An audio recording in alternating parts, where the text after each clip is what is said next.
We actually are going to be using a story from the Babylon Bee. We're going to start the segment off with what is supposed to be satire. Wow. But is literally just true and correct. So I would like to just say to all of our friends at the Babylon Bee, guys, this is a Not the Bee article, not a Babylon Bee article. It's titled, Liberals Defeat Nazis by Painting Swastikas Everywhere and Torching Immigrant Businesses. This is it. That literally happened. That's exactly what they're doing. How about this? Here's a headline for you, Babylon Bee. Climate change activists defeat oil execs by torching electric vehicles, and electric car dealerships get shot up. Like, it is the antithesis of what the left is to be going after Tesla in the way they're going after it. But I will just say it again. The left is literally spray painting swastikas everywhere and torching electric vehicles. This is the Nietzsche quote of, if you look into the abyss long, I don't want to bastardize the quote, long enough, the abyss becomes you. Like, if you stare at the demon long enough, you become a demon. Be careful when fighting monsters, lest you become one. Exactly. When you stare into the abyss stares. And when you hate something, when you gaze into the abyss. If you hate something, you're with every fiber of your being and you're obsessed with it and you hate it, you'd be surprised at how likely you are to become that thing. You got to be real careful that you don't become a Nazi in your attempt to stop them somehow by spray painting the Nazis' insignias and destroying property. Well, this also kind of shows exactly how it doesn't matter who you are. Eventually, you'll become a victim of this this Marxist mentality, because you could be a complete liberal living in Seattle who owns an electric vehicle, and you've supported them the entire time, and now you have a sticker on your car that says, I bought this before Elon went crazy, but believe it or not, fealty won't save you. You can pledge your allegiance to these psychopaths all you want, but if they just decide that you're the next target, you will be the next target, and there's nothing you can do to stop it. I really, really do want to just thank all the liberal progressive activists here. Thank them so much, because they've proven exactly what we've been saying for so long. So now when I go to my liberal friends and they're like, but Tim, Elon, blah, blah, blah, stop. Okay, I've been telling you the whole time that the left has no ethos. They have no ideology. An example is liberal left progressives painting swastikas on everything and torching electric cars. You ain't gonna tell me they hate Nazis when they spray paint swastikas everywhere, and they do it all the time. This has been a meme for almost 10 years now, where people have been making fun of the left because liberals or progressives would ironically spray paint swastikas to mock the right, but then you're just literally doing it. But now they're actually setting electric vehicles on fire, shooting them up. They were privately owned Tesla vehicles that far leftists fired guns at. So I don't think they care all that much about emissions and climate change. And I think this just proves the point we're making the whole time. There is no ideology on the left. Or at least it proves what I've been saying. There's not really a constitutional, coherent, structured ideology that I can discern. To the left? Yeah, I can't. There's none. Like, come on. I pointed this out with Hassan Piker, where I was commenting, he was commenting on a video I made, commenting on a video he made, which is funny. And I said, he's completely correct about it. The story was they were, Mr. Beast did cataract surgeries for blind people to cure their blindness. And it was like $10K a pop. And he was like, why are we turning healthcare into a game show? Why can't we actually just give people healthcare? Like, it's a simple procedure one time. And I said, he is completely correct. I don't know the solution is government healthcare necessarily, but it is kind of cringe that these people had cataract blindness and we were making a game show out of it to try to help these people. In that video, I said, the military industrial complex is bad. That's why we shouldn't be funding Ukraine. And in the same breath, the dude says, well, the military industrial complex is bad. But he doesn't want to fund Ukraine because there's no ideology. They're told what they're supposed to believe by the rest of the cult, and they just march in lockstep. And we keep saying, hey, you're hypocrites. And they go, no, we're not. We are a hive mind of ravenous insects that only care about whether we have the majority. That's it. The hive mind thing's wild. In Facebook, I had a lot of friends from Los Angeles in the acting industry, and man, when they started posting, Hive, what should I do about thing I feel? Okay, I gotta go to the Hive on this one, and they'd use that, like they were like proud of the hive mind. It was very disturbing because if you tried to eviscerate from that in any way, they would ostracize you. Eviscerate from it? Eviscerate. If you tried to like just slice pieces away off of, coming from a tangent, try and describe something differently, they did not like that. Maybe it's anecdotal, but I don't think so. Because the amount of people I've heard that have been ostracized from their friends that go into that state of mind, I don't think it just ends with me. Well, and you can see it clearly from who they target. And over the years, the target could be literally anybody. I know that last year when Holden Armenta went to the Chiefs game, and he was wearing a headdress to celebrate his team and he had black and red face paint. He was targeted by this same ideology. He was a 9-year-old child who literally was just going to the game in costume to celebrate the Chiefs. And of course, he's Native American as well, from the Chumash tribe in California. And they were perfectly willing to target a 9-year-old child and label him as a racist. And then they went after his family, who stood up for him in every way, shape, and form, which is something that I really admired. We were actually able to start a fundraiser and get him to the Super Bowl that year. It didn't make a lot of headlines, but it was really, really cool to kind of see a whole bunch of people come together in support of that when you do stand strong against it. But my point here is that they'll come after anybody at any time, even if you're an innocent 9-year-old child. And now you're seeing that they've turned on electric cars, or at least Elon and his electric cars, because it's the next target that they can all get behind, and it's more about destroying than it ever has been about creating. Yeah, I mean, this is something that's been kind of ubiquitous with the left for the better part of, at least 10 years, probably more. But the idea that they want to use, they enforce their ideology or their preferences, whatever you want to call it, and they use fear to keep people in line, because that's all cancel culture and stuff is. It's all a method of control. It's a way to keep people from saying things they don't like, having opinions or sharing opinions that they find offensive, and those opinions can progress and change very quickly. One day it's okay to say one thing, and then a week later you say the same thing, and someone's giving you a rash of crap about it because the what is politically correct has moved on without you. Do you think that's why they always have to constantly virtue signal, like what we talked about in the beginning of the show with how he was, how dare you address him as or her as him as her? I don't know, but They almost have to constantly do that to keep updating everybody around them what the current narrative is. So it's constantly changing and moving forward, and the only way to keep up is to constantly virtue signal. Super exhausting. I think that's why I'm into the Constitution, because it's a constant. I don't have to worry about like, is free speech okay yesterday or tomorrow? Like, I don't have to dance around hoping I'm doing the right thing, because I know what the right thing is. It's to follow the law of the land to an extent. You follow the Constitution, which allows you to change it if you need to. And I don't know. I mean, free speech. You uphold the speech of your enemy, of those you oppose. You give them an opportunity to speak their mind. That's the whole ethos of how you even have the opportunity. Except leftists. Yeah, and that's what you should realize if you find yourself identifying with the cult mentality, is like, you need resistance. You need to hear ideas you don't agree with. You need to be offended so that you can grow. I largely agree with Carl Benjamin on a lot of these things. We were all very naive to play this game of, I don't agree with what you say, but I'll defend to the death your right to say it. Because these are people who are exploiting any and every weakness to try and bring about Marxist communist BS. So my attitude now is, if you believe in free speech, then I'll defend your free speech. If you don't believe in it, then I don't care if you get banned or censored or shut down. Liberalism is a closed system. And I'm talking about actual liberalism, like liberal ideas in a liberal society. It works for liberals. Yeah. But people that are not liberals, which are outside of the closed system, they can take advantage of things like freedom of speech. Right, but to be honest, all systems work within closed systems, right? So if like I say this all the time, if the whole world was as devout as Seamus Coughlin, you wouldn't need police. You would, arguments may arise which would result in the need for courts, but you wouldn't need cops. No, not because or armies. No, not everything works that way, because if you're an authoritarian, you use violence, you use force. So it's force that keeps people in line.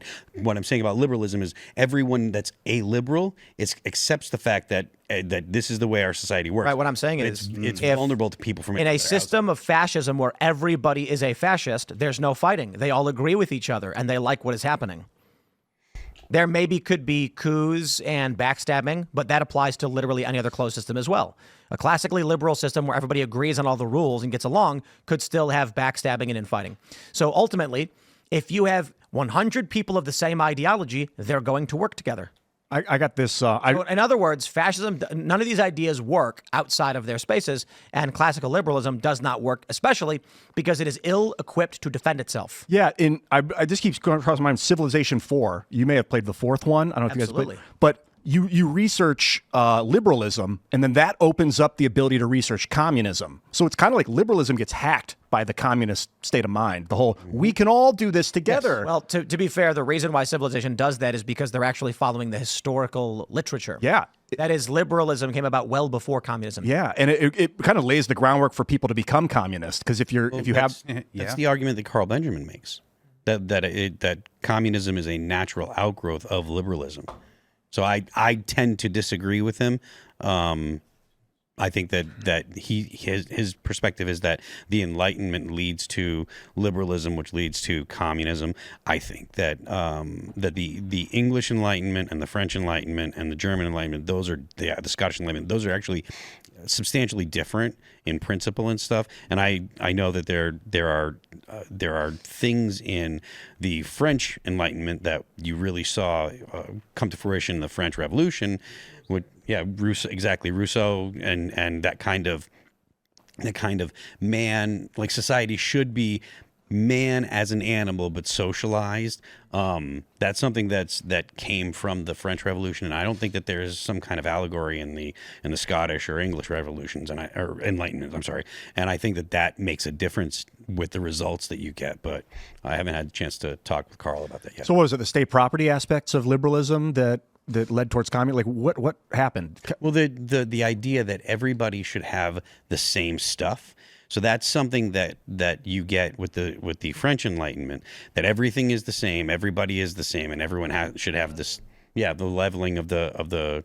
Thank you. Leveling of society, whereas you don't really have that same kind of impulse in the Scottish and English Enlightenments. So if everybody has the same, that means that the people that have more, you can't make people that are incapable of doing things capable, right? You can make the capable incapable. You know, the funny thing about communism is how remarkably stupid it is in its simplicity, and how in order to actually believe in it, you have to be developmentally disabled. I can explain. What is it? To each according to their need, from each according to their means? Is that how it's saying? From each according to their ability, to each according to their need. Right. So what happens when you have growing populations of people with no ability? Their needs stay the same. Let's call it 100 food resource units required per person. You are going to have a society of an increasingly lower ability with communism, no matter what you do. So it's fascinating that you can have, George Carlin make the joke. Think about how stupid the average person is. Now realize half of them are stupider than that. Just that joke alone explains why communism can never work. We're going to have a lot of people who have no ability to produce but need tons of food. Let's make sure they get it. That means if on average a person can produce 100 resource units and a person requires 100 resource units, in order for there to be a functioning communist system, you would need equal amounts of people who can produce an excess and to accommodate the people who can produce in the negatives, or who can't produce at all. So someone can produce 110. Congratulations, you're now accommodating someone who can produce 90. Then you need to make sure those people who overproduce are happy and can continue to overproduce. You can't. It's not possible, and thus communism can't work. You also have to enforce the level of need. You have to say you're always going to need 100. That can't change, because then our system will fail. And if some days you need 130 because you fell down. This is what I love about how stupid the Soviet Union was. So you guys ever hear of Soylent? You know what Soylent is? I've heard of it. So this company wanted to make a meal replacement so you don't have to eat anymore. That was the idea. And I remember when it first came out, it's like 12, 13 years ago. I think it was 12 years ago. We got sent, when I was at Vice, we got sent this bag of like Soylent Beta or whatever, like the early release. And it was this powder that tasted like cardboard. And you got sent a tube of oil, and you'd mix it with water in the oil. And the idea was this has the average amount of food, protein, and everything a human body needs, so you're eating as clean as possible. Well, guess what the people behind Soylent figured out? Literally every single human has a different requirement. There is no every human needs X amount of milligrams. There's an average, but every human needs a slightly different amount. You're slightly taller, you're slightly fatter, you're slightly shorter, whatever. So then they said, okay, you can largely consume Soylent, but you must get a regular full meal, once or twice a week to supplement what your body is missing. So it just did not work. In the Soviet Union, they were like, every family gets one bag of this, one carton of that, one box of this, and you fill it out in your little book, and it's like, yeah, that can't work because everybody is different. And so they were hoping everybody would be as tall as each other. And everybody will change too. Like, I'm different than you, and I'll be different tomorrow than I am today. So like tomorrow I might need more vitamin C. Yesterday maybe I needed more omega-3. And that's going to change every day too, depending on the weather, depending on what other factors, external factors. I think it's also a fundamental misunderstanding of how they teach history, because if we were to take the Constitution and the Declaration of Independence that all humans are created equal and endowed by our Creator with certain inalienable rights. Of those rights are life, liberty, and the pursuit of happiness. That is completely ignored in this entire ideology, and they just believe that every human can be molded into whatever they would like, as opposed to being an individual created to and have the right to pursue happiness. Without that fundamental understanding of why our country is so different than every other country or nation created before it, then will inevitably keep falling into these, like what the Soviet Union did in trying to hand out to everybody as if they're the same people, but we're not. We're unique. That's why America is so great, is because we actually can see that the individual is a unique and created in the image of God, and that we should be able to, that we should have more responsibilities than we have creating a burden on society. Has there ever been a liberal republic, like a democratic republic, that's converted to a communist state? Because I can't think of a democratic republic that's become a communist state. I think of monarchies that have, like Russia got rid of their king, they became communist. Usually it's a revolution that would lead to it, of course. But I can't think of like a democrat, because the democratic republic, at least the United States is so unique. It's just like resilient against it because you're allowed to speak out against it. I mean, kind of. We're 250. We're not very old as a country, we're not. and we're like, $36.5 trillion in debt, on the brink of collapse in several ways. Venezuela voted their way into socialism. They voted their way right into it, and now, they're stuck. Yeah, and first it was Chavez, and then Maduro. Maduro's been expropriating property, taking people's businesses, taking homes, taking farms, and they're having the economic results that go along with it. And that's just off the top of my head. I'm sure there's multiple other ones, because the idea of communism or the idea of socialism sounds good if you only have a surface level understanding. It's like, oh, everybody gets what they need. Everybody has, nobody goes without. Everybody gets what they need. And that's what people hear, and they're like, government should be able to do that, but government can't do that. It feels so good to say it too. I don't know if you've ever inadvertently been a communist. I have. In 2006, 2007, when I was on internet videos, I'm like, we can all do this. This is all of us in this together. But I kept this whole all-encompassing, we all are the same. We are all, and it just was so empowering as a leader to speak like that and to think just without really thinking about it, to act and talk like that. And it's just here's a fun viral meme. One user posts, "What are y'all going to do once communism is achieved?" The next person says, "Building gardens, teaching classes on my farm, creating organizing spaces, and cultivating resources for my community. So basically what I'm planning to do anyway, but without fighting capitalism." To which the response is, "Your farm?" That's right. Well, that's perfect. Yeah, you're not going to have a farm. They will expropriate it. You're better off building a biodome that you own and then living inside the biodome. Well, the funny thing to me is that, as Ron Paul pointed out somewhat 20 years ago or longer, socialism is allowed in the United States. There is nothing stopping any one of these people from going and setting up a socialist little commune. In fact, there are some communes that exist. There's one famous commune in the United States. They have a cap at like 100 members. And in order to join, there's a wait list. Some people will leave and move out, and then people can move in. Has anyone ever been killed? No. Okay. No, I it was just like, functions what if pretty there was well. like someone wanted to get in and there was like the wait list is just, when is this wait list going to This is the thing about a commune existing within a capitalist system. You've got the protections of the government, police, fire, and military, so you're not going to get attacked. You can choose to leave whenever you want and go do anything else, and that's why it works. Small scale. Large scale doesn't work. Well, it's voluntary, right? Right. They're building something that they believe in, which is not what communism would boil down to. Communism is forcing everybody to do what you want to do, as opposed to them volunteering and doing it themselves. The reason the communists tend to kill so many people is that they're hoping to kill anyone who disagrees with communism. Their idea is if everyone just agreed this is the way it should be, we'd be totally fine and the system would work. Which one is worse, right? A totalitarian system or an authoritarian system?